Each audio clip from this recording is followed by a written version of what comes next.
ว่าวังกองมูมหาโพธิวิหาราเนี่ยเนาะอันห้องเสือวังกองมูมหาโพธิวิหาราเนี่ยห้องจำซีกองมูสู่ในกองมูสู่ในห้องว่ามหาโพธิวิหาราเนี่ยเป็นกองมูเสียวิหาราในบอกว่าตีอยู่ด้านเศร้าเนี่ยตีอยู่ด้านเศร้าก็จะกองมูก็เป็นมันเป็นกองมูกงนั่นน่ะเนาะก้นก่อนห้องซื้อว่ากองมูมหาโพธิวิหาราในก้นก่อนต่างซื้อกันมันแน่เจ้าขุนหองเนี่ยตรงนี้มีนะเจ้าขุนหองอันนั้นแกหันอลองลิงนั่นเนอะเจ้าขุนหองได้เป็นก้นก่อนมีตูมีตนเตะมีสายเสือเตะมันจะยำมาฮอดมาแผ่วถึงที่ไหน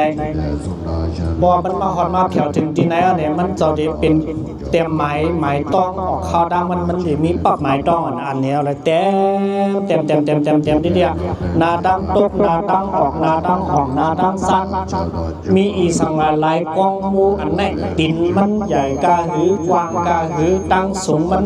มีสูงกาหือพางหางลักษณะหอบกองมูเนี่ยเหมือนหือไว้พลามีตีนาหลายทีกองมูทีสองกองมูเนี่ยมีหางผางเหมือนเจ้าหนังหือเนี่ยมันจะในเต็มไว้ตีนหมายต้องปักหมายข้าวดังออกข้าวดังมาในเสาขนองเนี่ยมันมาหอดถึงกันไหนคือถึงนังว่าศาสนาพุทธในมุ้ยไหว้หาลายกว่าที่เมืองอินเดียมุ้ยไหว้หาลายกับเมืองมอกาเหือเนี่ยมอกเหงเจ็ดปากเนี่ยศาสนาพุทธอะไรมาปีป้องเหงเจ็ดปากปีเนี่ยมุ้ยไหว้หาลายกับมรดินเมืองอินเดียในเพลินแล้วก็มูจักพี่น้องกลาทั้งหลายอันอยู่สร้างเศร้าในเมืองอินเดียทั้งเสียงในมีพลังรู้จักว่าพระเป็นเจ้าสมมาสัมพุทธะพระเป็นเจ้าโกตมะในพระรู้จักตอนหนังเจ้าหอคำเป็นคือกลาเขายิงใหญ่ทางในนึงนั่นนะเพลินแล้วก็รู้จักว่าเขายามีคนอันยิงใหญ่อันยากแข็ง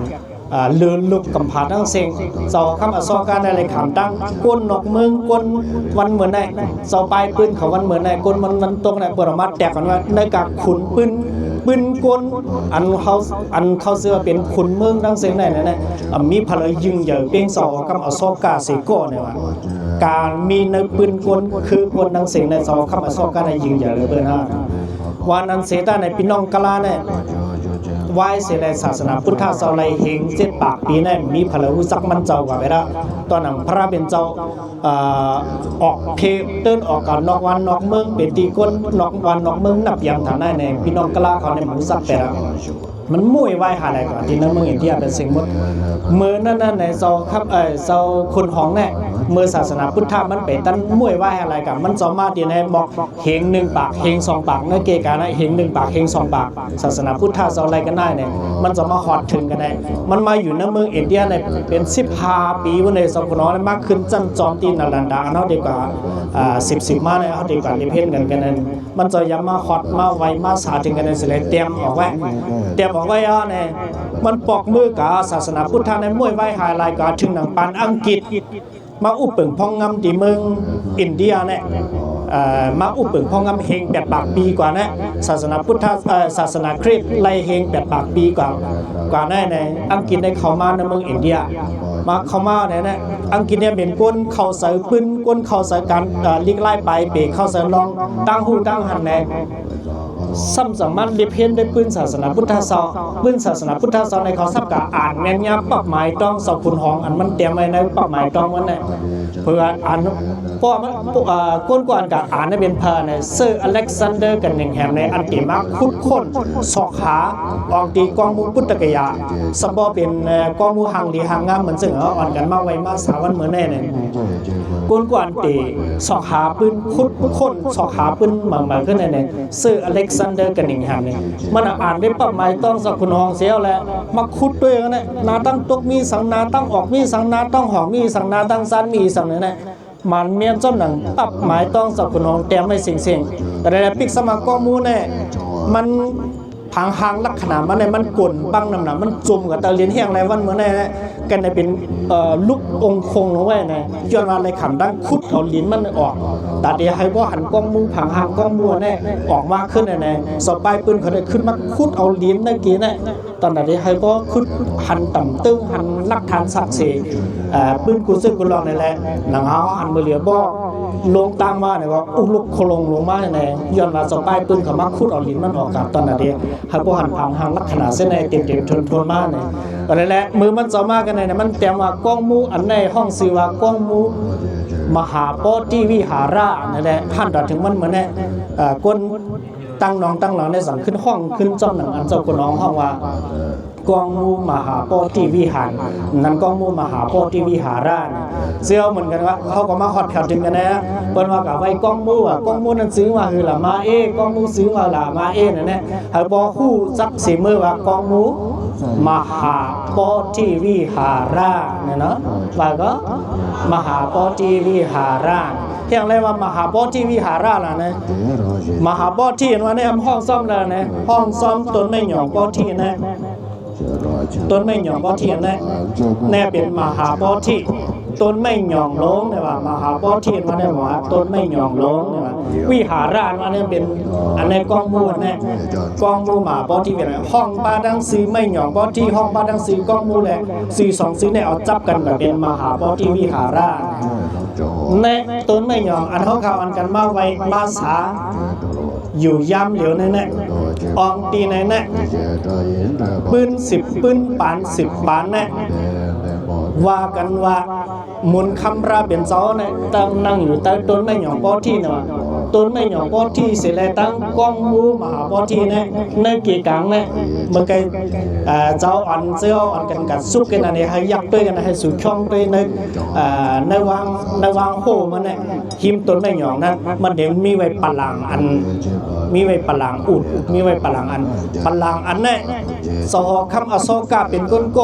ก่อซ้อนเฮ็ดไว้เนี่ยปลังพระเป็นเจ้านั่งแต่ต้นไม้หยองโพธินั้นมือปันพระเป็นเจ้าได้ปลังในมันเมียเนาะมันอ่ำเมียปลังอันนั้นก็พระเป็นเจ้าได้ของหับเอายาแพกตันตีสายสัตที่ยาเสียแหละมาสื่อนั่งแต่ต้นไม้หยองโพธิแสดงที่กำพรนันตราก่าไว้อะไรเผื่อมาปันถึงปันเจ้าหอกคำอโศกาเนี่ยให้ว่าเป็นตีไม้ต้องไว้มันกึมศักดิ์สิทธิ์แก่นแข็งดีลูกแล้วก็ให้ว่าเป็นข้าวยาวกว่าตั้งนานเนี่ยนะมันจะเอามาหินมาหล่อซ้อนแคบตองเสียแลเฮ็ดเป็นปลังมุนคำราเป็นเจ้าไว้ตั้งต้นไม้หยองโพธิเนี่ยแต่ให้คนทั้งหลายเนี่ยให้ฮู้ว่าป้อมาตีแน่ๆนะให้ว่าเป็นองตีฮู้ว่าเป็นตีไม้กึมอันมุนคำราเป็นเจ้ามานั่งตั้งต้นไม้หยองโพธิในเสียแลฮู้เลยทำราเป็นมุนคำสมมาสัมพุทธะเจ้ามาหน้าเนี่ยให้พ่อฮู้เป็นหลักฐานศักดิ์สิทธิ์แก่นแข็งเนี่ยมันจะสั่งซ้อนเฮ็ดอันเป็นปลังโพงแสงปลังไว้นั่นน่ะเนาะการบ่พลามิข้าวยามไหนเคยขึ้นเข้ากับแสดงงอกด้วยเนี่ยก็ปลังอันนั้นที่คันอยู่ปลังอันนี้เลยขามตั้งหักลู่แล้วไว้ออกไว้เป็นลายปอดลายตอนมาลายกับลายปานะเป็นย้อนเพเข็มตั้งนอกลายสังย้อนลมฟ้าลายสังด้อนต้นไม้หยองลมพัดสลายสังในปลังอันนั้นมันลายหักกว่าเป็นลายปอกลายกำวันนั้นเสด็จในเสาพุทธาก็อันมีสถานตั้งนองตั้งหลังนี่ก็ขึ้นมาคุ้มขึ้นปลังอันนั้นขึ้นมาต่อกันขึ้นให้มันจับกันขึ้นมาเสร็จมีเดี๋ยวได้ว่าปลังอันห้องขาหันหนูย่ำเดี๋ยวนั้นในอายุมันมีเป็นเฮงปีปลายอ่ะเนาะเฮง3 ปากปีเฮง4 ปากปีกว่าเมื่อปุ่นเอากับปลังอันห้องขาอันมาหันหนูย่ำเดี๋ยวนั้นในเป็นให้ผู้อันวันหนึ่งอ่ะมุนคำพระเป็นเจ้าในมาภูมิได้ทำตราในภูมิได้เติมตัวไม่หยองก็ที่ดีในมันมีปลังอันนึงไว้กับมือปานเจ้าเข้ามาโซกาเนี่ยมีคนหลักไล่อันนึงว่าเฮ็ดปลังเสียมันจะสักหล่อซ้อนหุ่นหางพระเป็นเจ้าไว้ปานเจ้าหอคำอโศกาเนี่ยมันจะเฮ็ดปลังไว้เป่าให้ในเติมต้นไม่หย่อให้จะหนังไหนไว้มันไล่หล่อซ้อนหุ่นหางพระเป็นเจ้าไว้เดี๋ยวได้ว่ามือปานเจ้าคำอโศกาในปานศาสนาพุทธในโมกาเนี่ย2 เฮง 3 ปากปี2 ปาก 30 ปีพระเป็นเจ้าเอาปรินิพพานกับป้นกับอะไรปีป้อง2 ปาก 30เนี่ยในเกณฑ์แน่ๆเนี่ยมาถึงปานเจ้าคำอโศกามันเจ้าก่อนดันขึ้นพระเป็นเจ้ากับพระเป็นเจ้าก็รูดหลอนว่าใน2 ปากปีปลายในจะได้ถึงปานมันเจ้าในปานมันเจ้าเนี่ย ขุนหางพระเป็นเจ้าว่าได้ทำไปมีพลหล่อซ่อนเฮ็ดนับยำปู่สมมูซ่าเหมือนสนามเขาการหันยำเดี๋ยวนี้ก็เลยมันเจ้าเฮ็ดพลังพงเสียงไว้เติมมันในเสตาเนี่ยมันเจ้าก็ฮัดเฮ็ดขุนหางพระเป็นไว้ปู่สองบางตีบางมือบางปอกตัวได้เฮ็ดไว้ห่างผ่าดินพระเป็นเจ้าเสด็จตำมาไว้สนามนั้นได้อันในมันเปิดให้กันถึงว่ามันมีลักมันมีข้อสั่งความสอนบนคำพระเป็นเจ้าไว้ว่าโยธรรมังปัสสติโสมังปัสสติเพอเลยหันทำตราก็ปุกโกคนก่อนนั้นหันเก่ามุนคำพระเป็นเจ้าเนี่ยโซคำอโศกาเนี่ยมันเป็นปุกโกคนก่อนมันมีเสือสัตย์ถ่ายยุ่มยำต่อมุนคำพระเป็นเจ้าเนี่ยมันกึมแห้งหนาสูงแห้งหนาแก่นแข็งแห้งหนาละตัวหนังมุนหุ่นห้างมุนข้ามราเป็นเจ้าว่ามันก็มาเทียบได้ก็แต่มันเป็นปุ๊กบุกคนก่อนหันทำตรามันหัวหันทำตราพลหันทำตราก็มันตั้งแต่หันพระเป็นเจ้าก็เนี่ยว่าเขาตั้งหลายปีสมามีหุ่นห้างพระเนี่ยหอบกองบูไว้นับเป็นซิปเป็นปากมันในเสดาเอาหุ่นห้างพระเป็นสมัติตั้งไว้นั่นเสดาอย่าว่านาราต้นหนังมุนตามโตมุนข้ามพระเป็นสมัติหนังตุกซุกเติมต้นไม่หยองโปที่นั่นเนี่ยโปเขาขาอ่ำไปหันทำตรามันเจ้าไปปองใส่ทำมันทำตรามันเจ้าเสร็จแล้วเอามาเสิร์ฟดูจีนะเพราะว่าการอยู่เศร้าถังซางเขาเนี่ยตั้งตุกตั้งสุกตั้งเดือดตั้งไม้เขาเนี่ยมันยอมเอ๋มากเพราะในเสียงนั้นบอกว่าเข้าไปหันเหมือนคำพระเป็นเจ้าเนี่ยในสองคำอโศกการเนี่ยมันสั่งสอนเขาอะสู้มาไว้กันในก็โป้สู้ไปหันทำตราเนี่ยสู้ไปหันเหมือนคำพระเป็นเจ้ามันจะย่างไปซ้ำห้อยผ่าดินเหมือนคำพระเป็นเจ้าซ้ำหนังคอสั่งเหมือนคำพระเป็นเจ้าเลยเฮ็ดจังนั้นอะไรละเขามากันในนั้นเนี่ยเขาก็หันเหมือนคำพระเป็นเจ้าเนี่ยมันเหมือนในห้องมีข้าวยำแต่ซับเลี้ยงให้ทำตราอันเหมือนคำพระเป็นเจ้าคุมเลยทำตราแต่เนี่ยเลยเซ็งๆเลยโอ้ป๋าไหนตีไหลตั้งเขาขึ้นปอกมากขึ้นกันเลยเมื่อวันนั้นเขาเด็กปอกเมื่อเขาเด็กขึ้นมานอนกันในแทงสองขึ้นอะไรเขาเด็กมีข้าวยำขึ้นมาไวมาสามาสุดมนมาไวพลามาสังเขาเสียอะไรขึ้นซับเลี้ยงในตีกวางมันก็ได้แต่มือในแต่ให้ปอจอดเจ็บองตีเจ็บตีนั่นในเขาเด็กคุมเก็บเสร็จเลยรัดในเสื้อนั่นแหละเนาะแล้วองตีหนึ่งอันเขาเป็นสัตว์มุนคำพระเป็นเจ้าเนี่ยเพราะว่าคุมเลยทำตราเติมต้นไม้หยองพ่อเทียนเนี่ยมุนคำพระเป็นเจ้าไปกว่าเติมมือเหนือสังติดอยู่เติมต้นไม้ในแข่ง7 วันเติมต้นไม้หยองพ่อเทียนเนี่ยอยู่ที่ปลังเก่าเนี่ยอำไปกว่าเติมมือเหนือติดอยู่ที่เนี่ยตา7 วันลุ่มๆเป็นมุนคำสมาสัมพุทธะสาวมาไปกว่าทั้งหลายเพราะว่าอยู่3 ป่วยวิมุตติสุขะเนี่ยว่าซึ่งนะเจ้าดับที่กองมุเฉยตะโกมานั่นน่ะอยู่3 ป่วยตั้งซื้อธรรมาตราอันตัวสกอภูมิไรมามันเป็นตั้งกัดเย็นเจอหนานับเดียวว่าในแก้มกำตุกระสริยาในคำตุกคำสุขคำเลือดคำไม่กับกินขินเสยตั้งตัวหลายซื้อหลายรองเหี่ยวเนี่ยวันเมื่อนี้ได้มาคุบไหลทำตรานั้นมันเป็นปีที่มันเป็นตั้งมวลซื้อมันเป็นตั้งกัดเย็นเจอหนาละเนี่ยมันจะตึกอยู่ตั้งต้นไม้ปอต้นไม้หยองปอที่ในใครสัปฏิสาสมุปบาทแทงขาดัง7 วันดุมๆแต่ต้นไม้หยองปอที่ก็ได้ออกตีนนั่นเองปนนับสอนว่า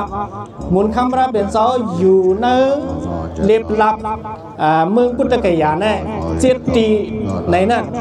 ใต้ต้นไม้หยองปอที่ปลังห้องเสียงในเป็นตีไม้1เนี่ยว่าเป็นตีไม้ยังวะเป็นตีไม้1อยู่7 วันเนาะเป็นที่ไหนเนาะก็ได้ก่อนเข้าที่ก่อนถึงต่างตีนั่นเลยมันมีปืนอันหลวงพูดอย่างอันว่าต้นไม้หยองปอที่เนี่ยต้นไม้หยองปอที่เนาะมาไว้วันมื้อนั่นแหละ2 มันจะต้นไม้อันเหมือนคำพระเป็นเจ้า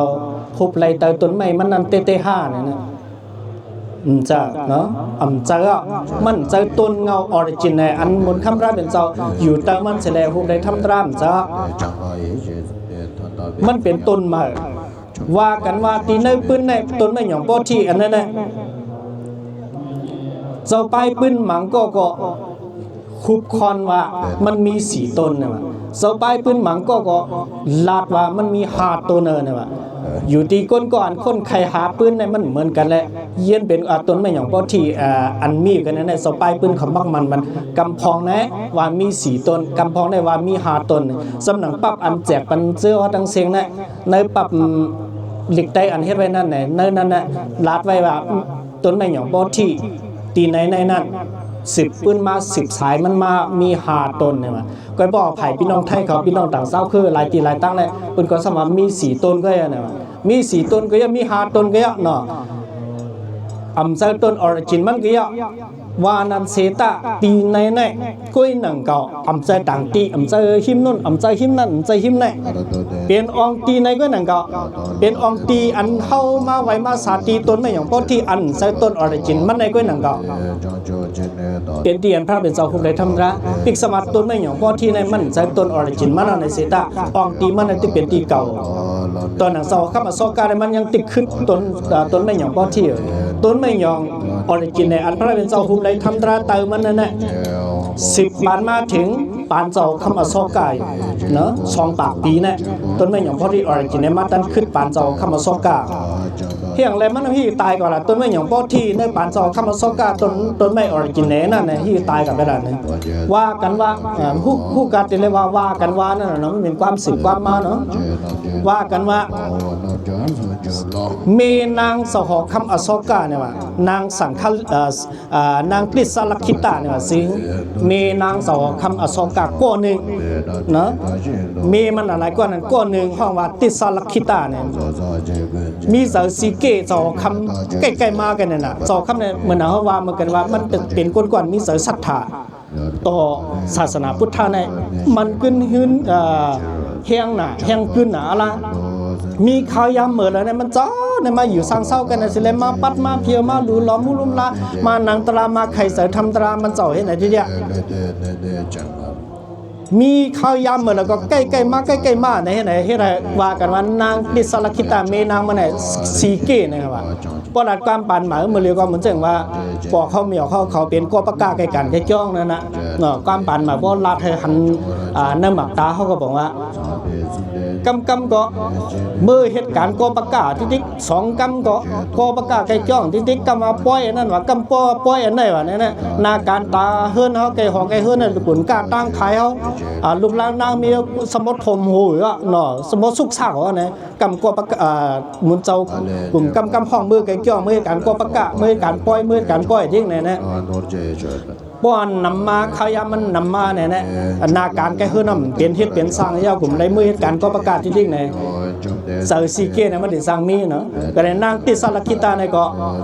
ตอนนั้นก็เจ้าข้ามาสอการในใกล้ๆมาลุมลาใกล้ๆมาหาต้นไม้หยองก็เลยใกล้ๆมาไว้สาใกล้ๆมานางทำตราใกล้ๆมาใครใส่ทำตราในดิ้งแหละมันซีเกเนี่ยสั่งเจ้ากวนเจ้ามันนางติสลักขิตาเนี่ยเจ้ากวนเจ้ามันเนี่ยว่าหาลอกลายให้ต้นไม้หยองเพราะที่ออริจินแนลเนี่ยตายแบบเฮ็ดเถื่อนะให้กวนใจมันเนี่ยเอานำงนนำกล้องนำอันเดซ่าเฮ็ดอะไรนำเลือดนำไม้ใช่ไหมเหมือนเจ้าหนังว่ามาไว้มาสากองมุงกับมาฮดน้ำไม้หยองเพราะที่ไหนก็อย่าละมาฮดมาไว้มาสามาฮดเสือฮดเสือฮดเสือฮดเสือไหนลายปอกลายมือลายกำลายเลือนลายวงลายวันมาเนี่ยนะเฮ็ดอะไรลื่นสุดมาต้นไม้หยองเพราะที่อันเป็นต้นเงามันนี่ก็เลยเอาแห้งกว่ากำลังไล่แห้งกว่ากำลังไล่เสียแหละถึงที่ว่าเอาตายกับแบบต้นไม้อย่างเพราะที่ต้นไม้นึงนะออริจินแหนตายกว่าเนื้อมือในปานเจ้าข้ามาโซกาเพราะต้นไม้อย่างเพราะที่ตายกว่าในเจ้าข้ามาโซกาในเสือเรียกนะขี้เสือน่ะแนงเสือน่ะอะไรว่าโอ้เขาเนี่ยเป็นคนอันมีการกู้โสมีกู้โสหน้ามูลลงน้อเนี่ยว่ามาฮอดแถวถึงตามตัวพระเป็นซ้อมไหนมาฮบตัวเตเลยมาฮบทบอันเป็นต้นไม้หยองป้อที่เห็นได้ป้อทำป้อตันมัดหมายว่าเลยฮบทบเหมือนคำราเป็นซ้อเลยลุงดาเหมือนคำราเป็นซ้อเฮียงเลยต้นไม้หยองป้อที่เนี่ยเลยมาตายแบบในมือเก่าเส้นหนังในนอเนี่ยมันจะได้แหน่เสือน่ะเสือเลี้ยงหนักข้อคมเนี่ยหนาละเสียสังหารลอกไล่หนังอะไรต้นไม้หยองป้อที่ต้นไม้นึงเนี่ยสมบูรณ์ขึ้นมีมาขึ้นเนี่ยว่ากันว่าขึ้นว่ากันแทงกันหน่อยน้องว่าหาลอกไล่มันนะเอานำนมมาลองใส่ฮดใส่ลองใส่ฮดใส่เอานำนมเอานำจืดนำใส่นำนมสั่งเสียงเอามาลองใส่ฮดใส่ลองใส่ฮดใส่ลองใส่ใส่ไหนลายมือลายปอกลายเลือนลายวันมาในลื่นสุดมาเนี่ยนะหน่อไม่ต้นไม่อย่างเพราะที่อันออกขิมห้อมเล็บหลับต้นไม่อันตายกว่าแน่ขึ้นงอกออกมาเนี่ยขึ้นมีหน่อมันออกมาและสอข้ามสอการในสั่งเอาต้นไม่หยองเพราะที่ต้นเงาในเปียกเสียขึ้นเอาหน่อต้นอันออกขิมห้อมเล็บหลับอันมันเนี่ยขึ้นมาปลูกไว้เป็นปีเก่าในขึ้นไงก็นั่นแหละปิกสมามันใส่ต้นเงามันในเสตาปีมันเนี่ยตึกเป็นปีเก่าเหมือน มือนเก่าต้นเก่านั่นก็หนังเก่าแต่แกเสาเข้ามาซอกกาขึ้นเอาต้นเอาหนอนเนี่ยขึ้นมาผูกไว้ปันก็ได้แต่ต้นไม้สองเนี่ยอายุยืนมายาวมาหัดถึงปานเสาคำปุราณะปานเสาคำปุราณะเผื่อมาถึงปานเสาคำปุราณะในมีขุนกะลาหินตูกองขุนกะลาหินตูซิงห้องสิว่าสาสังกะเนี่ยคุณคำสาสังกะเนี่ยเป็นคุณอันขึ้นซื้อกึกปื้นตีในศาสนาพุทธศาสนาเป็นคนอันมึกมาอันจะให้เสริมมึกเสริมเรื่องกว่าหนึ่งตีในปื้นศาสนาพุทธศาสนามันขี่ซึกเขาตึกเขามาหอดถึงเมืองพุทธกยาเนี่ยแผนการอันดังสุดมันจะเฮ็ดในเฮ็ดอย่างปลอมตัวไม่หยองโปที่เป็นต้นไม้สองอันเจ้าคำอโศกาผูกไว้ปันแน่ขุนหินดวนห้องสิวาสาสังกาเนี่ยมาสั่งปลอมแบบปลอมเซมก็กลัวมันออกขึ้นมาแทนในเดือนเนี่ยจะเป็นคุดหักออกหักคุดถึงหักเนี่ยอ่อนมันคดไผ่เผาแบบว่าอย่าไปให้มันเลยมีหน่อออกมาแทงสิบอกละให้มันมุ่ยไปอะไรก่อนเป็นตีๆละเนี่ยคุณสาสังกาเนี่ยเฮ็ดจังนั้นถึงแม้ต้นไม่หยองก็ที่ต้นไม้สองอันเจ้าคำอโศกาผูกไว้บันตีเก่านั่นก็ไล่ตายกว่าย่อนขุนหินดวนห้องสิวาสาสังกาเนี่ยก็ได้เจ้าคำปุราณะเนี่ยก็จะเรียกข้อคมนะว่าต้นไม่หยองก็ที่อันเจ้าคำอโศกาผูกไว้บันมันในลู่ตายกับเป็นจังนั้นแนงจันนั่นแหละจากหาลอกไล่ให้มันขึ้นมีหน่อออกมาแทงนั่นแหละยืนซ้อมห้อยเจ้าคำอโศกาเสียไรเฮ็ดจังนั้นเรื่องส่วนมากก็ขึ้นเอาหน่อไม้หิมหอมอันออกหิมหอมในขึ้นมาผูกไว้บันเป็นต้นไม่หยองก็ที่ต้นไม้สามเนี่ยเนาะต้นไม้สามนะคุณกอดผูกไว้ปันนะห้องสิวาสองคำปุราณะเนาะปุราณะเป็นคนก็ผูกเป็นต้นไม้สามเนาะแต่ในต้นไม้สามเนี่ยมันตายเมื่อไรนะเพราะเอาพื้นอันมาต้นไม่หยองก็ที่เนี่ยมันมีหาบต้นพวกไหนสิงต้นไม้สามเนี่ยเขาว่าในคำตั้งเพก้นนอกศาสนาเนี่ยว่าก้นนอกศาสนามันสิเขาที่นั่นพื้นเนี่ยเขาว่าเป็นกะลามุสลิมเขากะลาอันนับยังศาสนาพุทธะกันนะกะลามุสลิมกันเนี่ยมาผิวมวยแบบรุ่นแล้วกันก็เพราะเอาพื้นต้นไม่หยองว่ามี3ต้นพวกไหนสิงคำว่าย้อนเพก้นนอกศาสนากะลามุสลิมเขาไม่ยาแบบนั้นได้เขาบอกว่าเช่นนั้นว่ากันเขาว่าต้นไม้สามเนี่ยอายุยืนยาวมาหันดอกถึงปานคนอังกฤษมาอุปถัมภ์ของน้ำเมืองอินเดียเนี่ยต้นไม้สามเนี่ยอายุยืนยาวมาหันดอกถึงปานคนอังกฤษมาอุปถัมภ์เมืองพองน้ำเมืองอินเดียเนี่ยต้นไม้อย่างพ่อที่นั้นมันที่ตายกว่าละเนี่ยมันเท่ากันเขามันอายุมันใหญ่นะหรือสิ่งนั้นในศาสนาพุทธเนี่ยมุ่ยไว้ไฮไลท์กว่าเมืองอินเดียเนี่ยก้นหวานก้นสนหิมหอมจะเนี่ยเขามาล่าเอากิ่งมันมาพันเอากิ่งมันกันเขาเอาอะไรเนี่ยมาพันเอาล่าเอากิ่งมันเนี่ยมือเฮ็ดขึ้นกันมือกะลาเนี่ยมันขึ้นมันเองแล้วเขาเลยหันมือไกลออกมาว่าเขาเอาขี้โวยเฮ็ดพื้นอย่างนั้นเนี่ยย้อนพื้นเนี่ยมันอยากมีตั้งอยากพื้นเขาสิว่าต้นไม้เนี่ยเขาเอากุ้มย่อเนาะอะไรต้นไม้อย่างก็ที่เขาต้นไม้สามนั่นก็เลยขำตั้งก้นมันก้นสนกันมาล่าเอากิ่งมันมือเฮ็ดขึ้นจะนำจะไหนจะแล้วมันอายุกว่าเท่าหนาอะไรเรื่องสุดมาเนี่ยลมแรงลงในพัดเข้ามาเสียแล้วมังเอาต้นไม้หยองก็ที่นั่นลมเต็งก้องมูกับแบบลมเต็งก้องมูกับแบบต้นไม้ไม้สามเนี่ยเมื่อต้นไม้หยองก็ที่ลมเต็งก้องมูกับไว้เสนอนั้นเนี่ย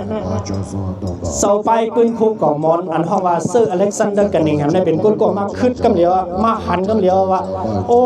ก้องมูลงในครับอันเป็นตีมูลเมียนของศาสนาพุทธะผู้กลัวผู้ยิ่งใหญ่ของโลกกาเสนอในย่ำเหลียวนั่นเลยขันตั้งปล่อยพาว่างแบบเจ้าหนังในนอนนั่นแหละสั่งออนกันตึกซนสอซนบนเจ้าพุทธะนอกวันนอกเมืองทั้งหลายคุณอาจจะขึ้นเมฆก่อคู่มืออาจจะขึ้นมาคุดค้นปืนขึ้นปืนหลายเสื้อหลายรองเสียแล้วแต่เป็นการคุดค้นปืนขึ้นมาและเมื่อมาเฮ็ดนาการคุดค้นปืนอะไรมันจะปลอมแบบเสื้ออเล็กซานเดอร์กินหนึ่งนะปลอมแบบต้นไม้อย่างพ่อที่อันมันลุ่มกับแบบทั้งกล้วยมันหนูนะปลอมกับแบบอะไรหิมหอมเนี่ยมันเต็มนี่หน่อไม้ต้นไม้อย่างพ่อที่มันจะเอาหันอะไรหิมหอมเล็บลับเนี่ยมันเต็มมีต้นนั้นต้นไหนในหิมหอมเนี่ยมันมีหน่อไม้ต้นไม้อย่างพ่อเมื่อมันมาคุดค้นกันนะมีหน่อไม้ต้นไม้อย่างพ่อที่2ต้นเนี่ยว่ะมีไว้2ต้นมันเอาต้นนึงเนี่ย ขุดเป็นหางมันเพียวแบบตีอองตีเก่ามันเลยเสร็จแล้วขึ้นมาผูกไว้ปันขึ้นอองตีเก่าแน่เสร็จแล้วสั่งมาเป็นต้นไม้หยองก็ที่ต้นไม้สี่หนังอันเอาก็อ่อนกันมาไว้มาสามาปู่สมมุสาวันเหมือนนั่นต้นไม้หยองก็ที่นั่นอ่ำใส่ต้นออริจินแนลอันมุนข้ามพระเป็นเจ้าคุณได้ทำตราเติมมันยากเป็นต้นไม้สีวานันเซตาอัมเซต่างตีตึกเป็นตีเก่าไว้หน่อไม่อันเอามาผูกในกล่องเซเอามึงไต้ผมจะเอามึงมันจะเอามึงไทยผมจะเอาต่างวันต่างมึงเสร็จแล้วเอามาผูกไว้ขึ้นกล่องจะตึกเป็นต้นเงาหน่อไม่ต้นเงาอันออกขิมหอมเล็บลับเสนอเสร็จขึ้นผูกไว้ปั้นในไฮเซอร์อะไรผู้ซักปืนต้นไม่หยองพอที่อันเท่ากับอันกันมาไว้มาสาเนี่ยก็ได้แทนข้อนึงอันกึ่งลีได้ผู้เนี่ยพระอันมีอยู่ที่นั่นกองมูเนี่ยอันเท่าอันกันเอาภาษาการเอเข้ากาลูกเข้ากากับเมื่อกี้เนี่ยสั่งการอันเอาต่างในก็โหเนี่ยพระสุนัยอายุมันมีเห็นปีไปอ่ะเนาะอายุมันใหญ่นะเป็นหินล้ำเอาตั้งหินล้ำนี่แหละเพราะเอาหินแกรนิตเนี่ยว่าเอาหินล้ำเสร็จหล่อซ่อนเฮ็ดไว้อายุมันมีเป็นเฮงปีไปอ่ะปืนอันกองพระอันมีอยู่ที่ในกองมุงพุทธกายาเนี่ยตั้นขึ้นขุนกะลาหินดูอันนั้นว่าเป็นขุนให้อันมาเมื่อกี้มาปลอมต้นไม้หยองก้อนที่ในพระสุนัยตั้นขึ้นขุนนั่นขุนกะลาหินดูอันนั้นว่าศาสสังการในเมื่อกี้เพราะว่ามันปลอมต้นไม้หยองก้อนที่ในมันหัวตั้งนั่นเนี่ยมีไว้พระอันสปายอันเป็นที่คอนตุมเจ้าพุทธะเขามาไว้มาสามารถปูสอกันต่อมาอ่อนกันมามูซาเนี่ยนะมันหัวพระสุนในป้อมย่าไปได้ป้อมทุบไปได้ไรมันเลยเป็นดีคอนแห้งเสริมสถานเขาที่ในวันนั้นเนี่ยมันยังอันดัดเอกทุบเป็ดพระสุนในอันนี้ที่ในกองมูเนี่ยเราอ่านกันเมื่อไวเหมือนกันนะพระสุนในพังหางมันได้เป็นเพราะเราเป็นภูมิพัสสมุตราเนี่ยมือผายขวานะเตเอามือผายขวาเตหย่อนลงเสียเลยเอาไปนิ้วมือในซับลิ้นไว้ตื้อลิ้นเอาไปนิ้วมือเอาไปนิ้วมือเสาในตื้อลิ้นไว้ในหย่อนลงตีตักเหยตื้อลิ้นภูมิพัสสะเนี่ยว่าภูมิก่อนนางลิ้นเบิ้งพัสสะก็หมอที่ตื้อนางลิ้นเบิ้งขุนทางพระอันมีพังหางเอามือที่ตื้อนางลิ้นเบิ้งในเราว่าภูมิพัสสะพระเป็นเจ้ามุตราเนี่ยเนาะหางอันเอามือที่ตื้อเนี่ยว่าก้อยการเบอร์ขุนกะลาสาสังกะเข้ามาเนี่ยมาหันหัวทางพระเป็นเจ้าเนี่ยมันเฮ็ดให้ต่อขุนทางพระเป็นเจ้าเนี่ยไรเล่าๆเฮียอะไรเข้ากะเนี่ยทางพระเป็นเจ้าเนี่ยมันจึงว่ามีสังเมตตานะเนี่ยว่าเขากะยักเต้ขึ้นดีๆว่าส่วนทางพระเป็นสันอายุเล็กๆก่อนให้ไหนมันจึงก้นติ๊กนี้มีสังเมตตาอีรู้ต่อก้นทั้งหลายเลยเนี่ยว่าเขามือกันมันจึงพระเป็นเจ้าอีรู้เขาจึงหลังนั้นแหละอะไรกล้าหินดูศาสนาในว่าเขามือหันให้เนี่ยบอกอู้พระเป็นเจ้าเนี่ยพัดทิศให้พัดทุบแล้วอ่ะเฉลยมือก่อนแพทย์ถือมือกับซ้ำตั้งอ่ะยังติ๊กไม่เจอยังติ๊กว่าเป็นโยป้อมญาติไปได้กำเสาพุทธาก็ได้ขึ้นมาคอนกันเฉลยลุ่มลาเฉลยดีแต่เป็นตีคอนแห้งศรัทธาก็ได้เป็นศาสนาพุทธาในเด่นหมอเว่ยมวยไหวอะไรใดเองแหละสั่งคนซึ่งมันมาญาติแบบตั้งหลังมาทุบแบบตั้งหลังแล้วนะคนซึ่งมันมาหดถึงกันแน่ก็คนซึ่งมันก่อนทุบเป็นแล้วนะหุ่นห้างพระเป็นสามารถตัวหุ่นห้างวางน้ำห้างหุ่นข้ามพระเป็นเจ้าเนี่ยยุ่มกัดยุ่มเย็นยุ่มมีสายเมตตาหักเตี้ยงจะนั่นแหละคนซึ่งมันอันมาทุบเป็นนั่นก่อนทุบเป็นไรละก่อนทุบเป็นไรละให้นั่นให้เหือเนี่ยสั่งวางแผนดีนอเนี่ยว่าพวกกอทุบกอเปิ้นซ้ำคุณเอาข้ามเดียวเขาตายแน่พอเด็ดทุบเป็ดยาเป็ดก็ซ้ำได้เป็นบทเป็นตามนงตาเขาเต้ๆแน่นี่แหละสังหารลอกลายมันเจอคนมาก่อมาอุดเชิงเป็นว่าพระเป็นเจ้าถาปนาไว้กับพาอย่างนั้นนะให้คนมาก่อมาอุดเองพางแบบปีกแบบใครอะไรหันพระเป็นเจ้าแน่นั่นแหละคนสิคนนั้นเฮ็ดจังนั้นแบบนั้นแต่พระเป็นเจ้าแน่ แทงซีนึงในห้องสิว่าพระพุทธเมตตาเนาะพี่น้องไทยเขาได้ลือกันนะเขาได้ขอกันห้องว่าพระพุทธเมตตาพระพุทธเมตตาในนี้ก็ใบนาเหมือนคำราเป็นเจ้าเนี่ยมันเหมือนเสียงว่ามีเสริมเมตตาอะไรนั่นแหละสองห้องว่าพระเป็นเจ้าพุทธเมตตาเนี่ยเขาก็เหมือนกันนะป้อมากกันในห้องสิว่าพระพุทธเมตตาเนี่ยก็ได้อ่อนดังสุดเลยบอกเขามือไหนอยากได้ใบนาเหมือนคำราเป็นเจ้าให้ได้หักแห่งเมตตาอะไรหักแห่งกรุณาอันเหมือนคำราเป็นเจ้ามีใส่หักเพียงต่อเคยเขาเจียวออกบนป้นรัดยานสิสัมสารวัตถุข้าในหน้านี่ได้เพราะมันเป็นแห้งใส่อันหนึ่งอันเราขา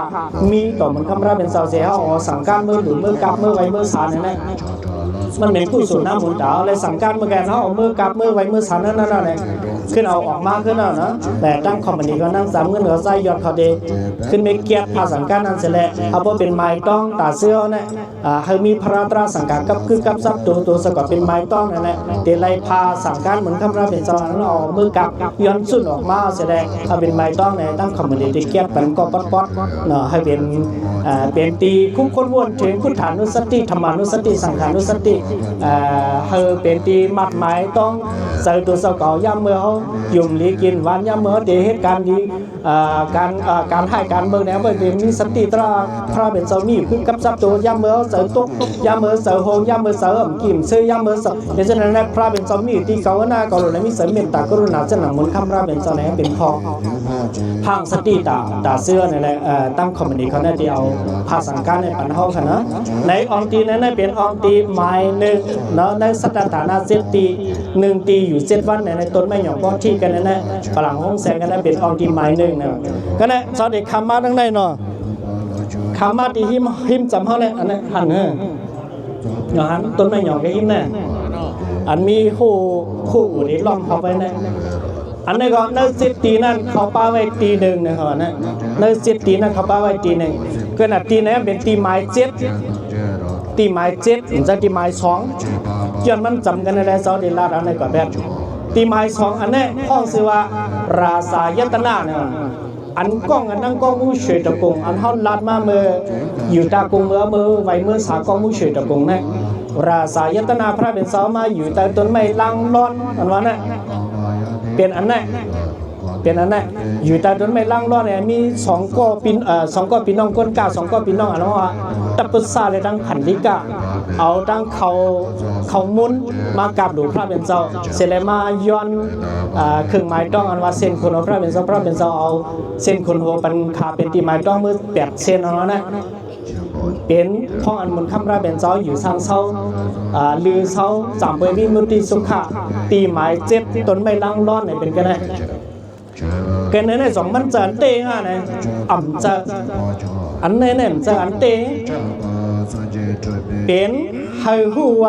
ในเซตีนั้นพระเป็นเจ้ายามอยู่นะเนี่ยมันมีกันไหนมันมีไก่น่ะเนาะมีเรียบลำเตียนตีกว่าสู้ต้นไม้ลังร้อนเต้นั่นเนี่ยสำเร็จลัดเขาปอกเขายอมเขากิ่วเขาวานก้นส่วนเขาก้าลงก่อมสร้างกว่าก้นน้ำก่อมสร้างกว่าเลยขี่3ล้อตุ๊กอันให้นั่นกว่าก็แหละสำสร้างกว่านั่นคือซ้ำก้นเจ้าพุทธาสมบูรณ์สั่งเลี้ยเพี้ยนปืนสมบูรณ์สั่งไว้สั่งสาอะไรเลี้ยเพี้ยนปืนนั่นแหละสั่งมาเฮ็ดเป็นตีหมายกล้องไว้ตีนวางกล้องมูไหนไปเจอแต่เจออันเตมันเนาะเป็นองตีต้นไม้ลังร้อนอันว่าตะพุษาอะไรผันดิกาเนี่ยมากับดูเขามุนเสียย้อนเครื่องหมายต้องอันว่าเป็นเส้นคนโหพระเป็น28เส้นเสมอถาปนาเป็นกองมูพี่น้องมันก็ว่ากองมูนั้นอันเมื่อเตนั้นเป็นกองมูเฉยตะกงหลายๆที่นั่นเป็นลองปืนเนาะลองเสาเต็มนั้นไว้ก่อนเนาะอันมุนคำราเป็นสมาอยู่ใต้ต้นไม้ลังร้อนนั่นเป็นองตีอันนึงเป็นซื่อเสาเตในที่นั้นพิจารก่อนรัดเนเตในให้ผู้ว่าในเป็นต้นไม้อย่างก็ต้นไม้ลังร้อนเนาะความใต้